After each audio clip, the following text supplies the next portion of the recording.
Can I keep my kids from seeing the other parent? That is a very difficult question, and the reality is that the answer is most likely no. The right to parent one's child is constitutionally protected, and our courts take that very seriously. So,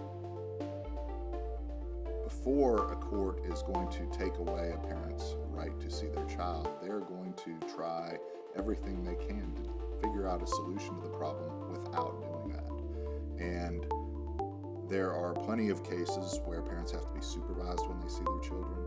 There are other cases where parents have very restrictive rules placed on them for spending time with their children. And finally, it's worth considering whether or not the motivations for restricting the access to the child are sound. Our courts are very used to seeing parents cry wolf, and frequently they're motivated to do that because they're angry at the other spouse or the other parent, or they want to exact pain, or they're jealous, or some impure motive. And frankly, our courts are pretty good at sniffing out when parents are using children as pawns in child custody litigation.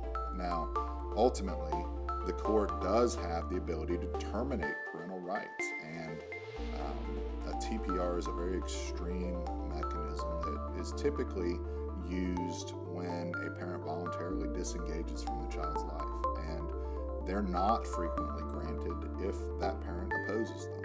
So the short answer to that question is probably not, and the best thing you can do is have realistic expectations about what a court is likely to do with your case before you go charging into a battle or do drastic things like withhold a child.